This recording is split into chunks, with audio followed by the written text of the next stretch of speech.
बच्चों, आज हम पढ़ेंगे माई चाइल्डहुड।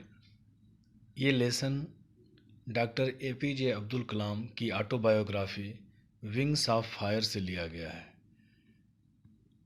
इस चैप्टर में अब्दुल कलाम अपने बचपन के बारे में बताते हैं। जैसे कि हम जानते हैं कि वो एक बहुत ही महान वैज्ञानिक थे, लेकिन ये चैप्टर उनके बचपन के बारे में है। इस चैप्टर में अब्दुल कलाम स्वयं नरेटर हैं और वह बताते हैं कि उनके पिताजी का नाम जैनुलब्दीन था और उनकी माता का नाम आसियम्मा था और इनका जन्म 1931 में रामेश्वरम में हुआ था। अपने परिवार के बारे में बताते हुए अब्दुल कलाम कहते हैं कि मेरे माता पिता न तो बहुत ज़्यादा पढ़े लिखे थे न अमीर थे, फिर भी वे बड़े उदार और दयालु थे। वे कहते हैं आगे कि परिवार से बाहर के बहुत सारे लोग रोज़ हमारे यहाँ भोजन करते थे।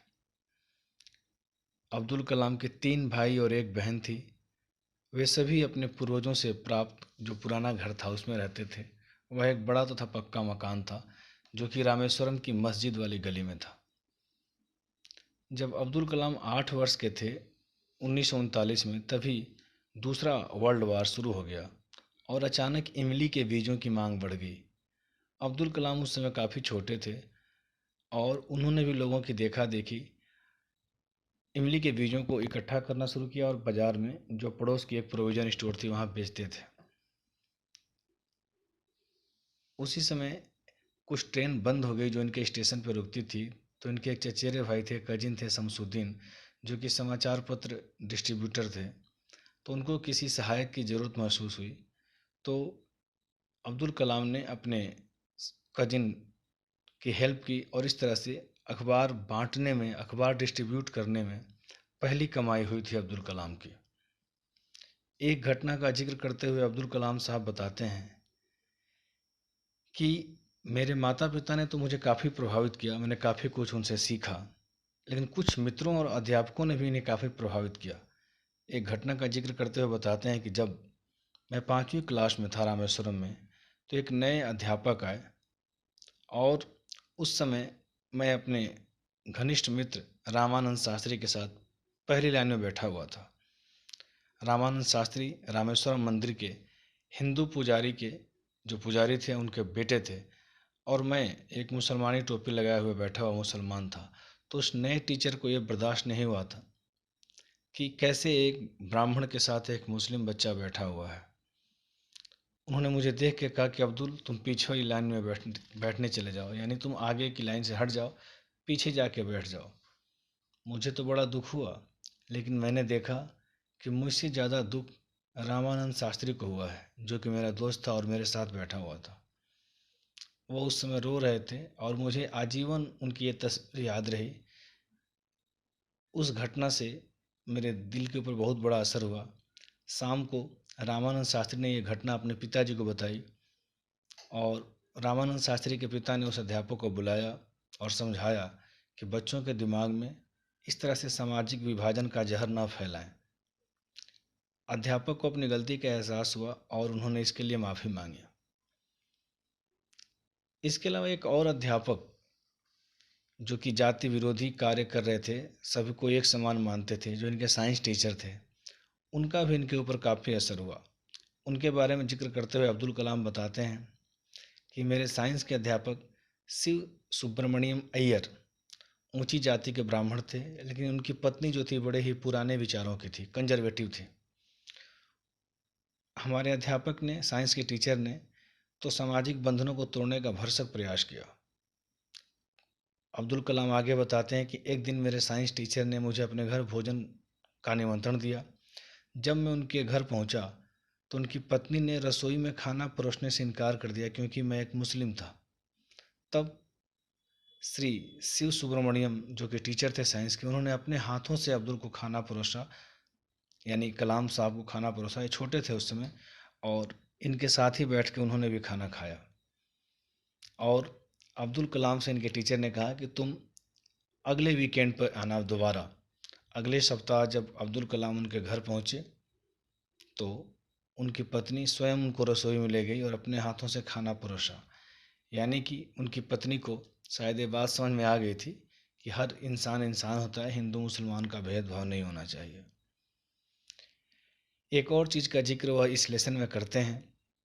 कहते हैं कि मैंने अपने पिता से ईमानदारी और आत्मसंयम विरासत में पाया और मुझे अपनी माँ से अच्छाई और दया मिले। यानी इन्होंने अपने पिताजी से ईमानदारी का गुण सीखा, आत्मसंयम का गुण सीखा और अपनी माता जी से अच्छाई और दया करना सीखा। अब्दुल कलाम जब बड़े हुए तो इनको अपना शहर छोड़ना था आगे की पढ़ाई के लिए। ये रामनाथपुरम जाके आगे की पढ़ाई करना चाहते थे। पिता से अनुमति मांगी, पिताजी ने तो अनुमति दे दी पढ़ने के लिए, बाहर जाने के लिए, लेकिन माँ भावुक हो गई और अब्दुल कलाम को बाहर नहीं भेजना चाहती थी। तब उस समय अब्दुल कलाम के पिता ने प्रसिद्ध फारसी दार्शनिक खलील जिब्रान का उल्लेख किया और कहा, खलील जिब्रान को कोट करते हुए कहा, यानी खलील जिब्रान के शब्द हैं जो मैं बोलने जा रहा हूँ अब। ये शब्द अब्दुल कलाम के पिताजी ने उनकी माँ को सुनाया था। कहा कि तुम्हारे बच्चे नहीं हैं, ये तो जीवन के प्रति इच्छा के पुत्र और पुत्रियां हैं। ये तुमसे जरूर आए हैं परंतु तुम्हारे लिए नहीं आए। तुम उन्हें अपना प्यार दे सकती हो लेकिन इनके विचार अपने हैं। इनको उड़ने की पूरी आज़ादी चाहिए और इनको उड़ने देना चाहिए। यानी माता पिता को प्यार जरूर देना चाहिए, बच्चों को शिक्षा देनी चाहिए, लेकिन अपने विचार नहीं थोपने चाहिए। तो इस तरह से इस चैप्टर में अब्दुल कलाम अपने बचपन के बारे में बहुत सारी चीज़ें बताते हैं हमें, और ये उनकी autobiography the wings of fire का एक हिस्सा है। Professor Abdul Kalam, one of the world's greatest scientists, was born in 1931 at Rameswaram. He had three brothers and one sister. They lived in their old ancestral house on the Mosque Street in Rameswaram. Abdul Kalam was only 8 years old when the Second World War began. Due to a sudden demand of the tamarind seeds, he collected these and sold in the nearby provisional store. You can say in the market also. His cousin Samsuddin distributed newspapers, and when he needed some helping hand, Abdul Kalam helped his cousin, and by helping his cousin in distributing newspaper, Abdul Kalam earned his first wages. His parents, friends and teachers influenced Kalam. In this chapter, Abdul Kalam tells many stories, many inspiring stories about his childhood days. He says once a new teacher came to our school. He could not tolerate a Hindu priest's son, Ramanand Shastri, sitting with a Muslim boy, Abdul Kalam, on the first bench. So he sent Abdul to sit on the last bench. Later in that day, Ramanand Shastri's father called the teacher and asked him not to spread the poison of social separation among the children. The new teacher understood this and he felt sorry for this. He felt sorry for what he did to the kids. Abdul's science teacher Shiv Subramaniam Iyer was a high caste Brahmin and had a conservative wife. This science teacher had also a very lasting impression on Abdul Kalam's mind.